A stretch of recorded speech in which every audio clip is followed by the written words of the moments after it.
Je vous conseille bien évidemment de mettre votre OBS en français pour bien suivre le tutoriel. 7 thèmes visuels sont disponibles, un large choix qui conviendra à tout le monde avec des thèmes sobres et d'autres plus flashy. Si vous aimez les chiffres et que vous voulez avoir des statistiques précises sur les performances du logiciel pendant que vous streamez ou pendant vos tests, vous pouvez ouvrir la boîte de dialogue des statistiques. Masquer les fenêtres d'OBS sur la capture d'écran, c'est utile tout d'abord si vous n'avez qu'un seul écran et quand vous êtes en train de configurer vos scènes et vos sources. Si vous ne masquez pas et que vous avez OBS sur le même écran, lorsque vous allez ajouter votre source capture d'écran, vous allez avoir un effet Drost. OBS va apparaître à l'infini dans lui-même et ça peut être très perturbant. La vérification automatique des mises à jour au démarrage du logiciel vous permet d'être notifié immédiatement si une nouvelle mage est disponible. Dans la partie sortie, les 2 premières options sont pour afficher une demande de confirmation lorsque vous démarrez et arrêtez votre stream. C'est une sorte de sécurité pour éviter de lancer votre stream ou l'arrêter sans faire exprès. La 3e option, c'est pareil, mais c'est pour les enregistrements. La case suivante, si vous voulez qu'OBS enregistre automatiquement dès que vous lancez votre stream. En appuyant seulement sur le bouton commencer le streaming, OBS va également lancer l'enregistrement. Pas besoin d'appuyer sur les 2 boutons, mais si vous n'enregistrez pas de vidéo à chaque fois que vous streamez, vous n'avez pas besoin de cocher. Si vous faites les 2 streaming et vidéo en même temps, vous pouvez aussi cocher continuer à enregistrer lorsque le stream s'arrête. Ça peut servir si par exemple vous perdez votre connexion internet et que votre stream se stoppe, votre vidéo continue d'être enregistrée. Les 2 dernières options sont pour le tampon de relecture, Replay Buffer en anglais, qui consiste à faire des clips de votre stream sur votre ordinateur. Si vous voulez savoir comment mettre ça en place, vous pouvez regarder cette vidéo dans la petite fiche. L'alignement des sources sert, comme son nom l'indique, à aligner vos sources avec les bords de l'écran, avec les autres sources ou encore avec le centre de l'écran. C'est plus facile pour placer vos sources. Si vous préférez quand tout est aligné proprement, que tout soit symétrique, alors vous pouvez tout cocher. Quand vous êtes sur votre scène et que vous placez vos sources, si l'alignement vous emmerde, vous pouvez le désactiver en maintenant CTRL sur votre clavier. Vous n'avez pas besoin de retourner dans les paramètres. Et si vous voulez positionner vos sources de façon plus précise, vous pouvez utiliser les flèches de votre clavier. Le projecteur vous permet de projeter votre fenêtre d'aperçu en plein écran sur un second écran ou sur un projecteur ou sur une télé. Moi personnellement, je m'en sers pour m'aider à placer mes sources. Comme c'est en plein écran, j'ai un meilleur visuel. La zone de notification, c'est quand vous réduisez OBS, si vous voulez qu'il reste dans votre barre des tâches ou bien dans les icônes cachées.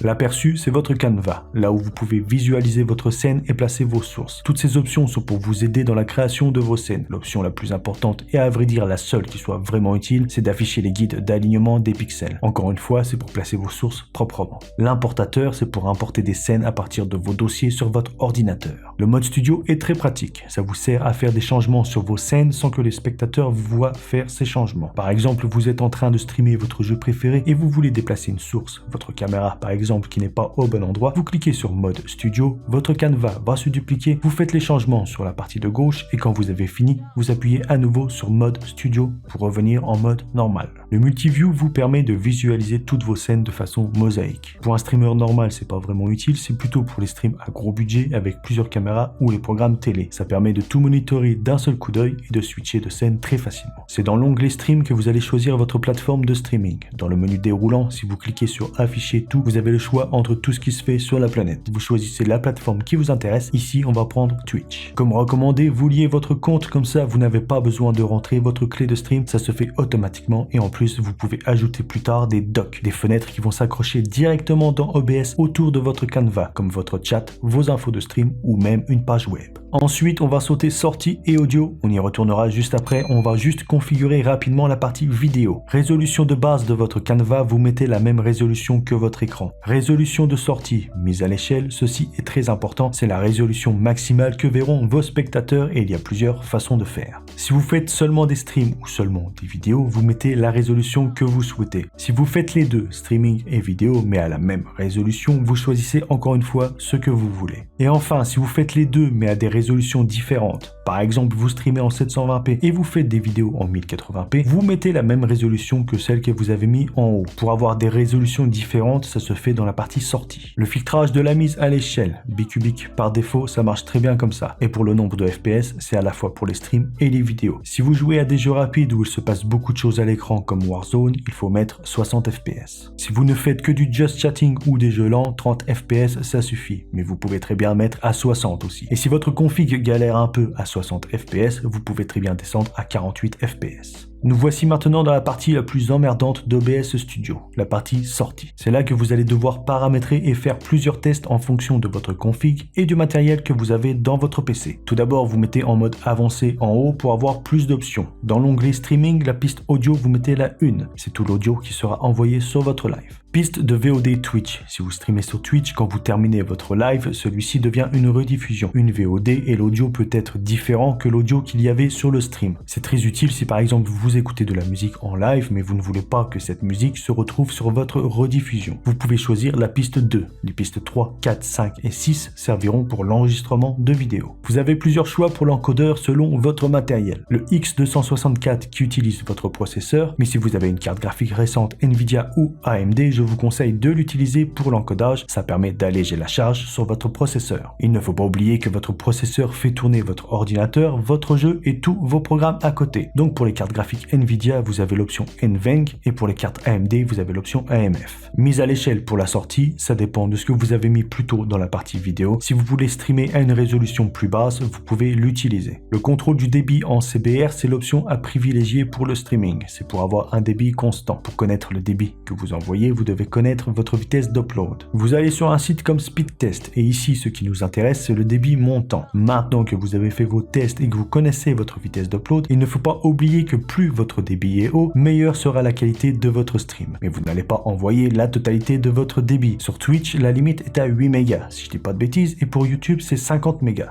Je vous ai fait un petit tableau pour vous guider. Si vous avez la fibre, vous n'avez pas de souci à vous faire, mais si vous avez une connexion hasardeuse, ne mettez pas tout votre débit. Laissez-vous une petite marge pour éviter que votre stream lag ou coupe.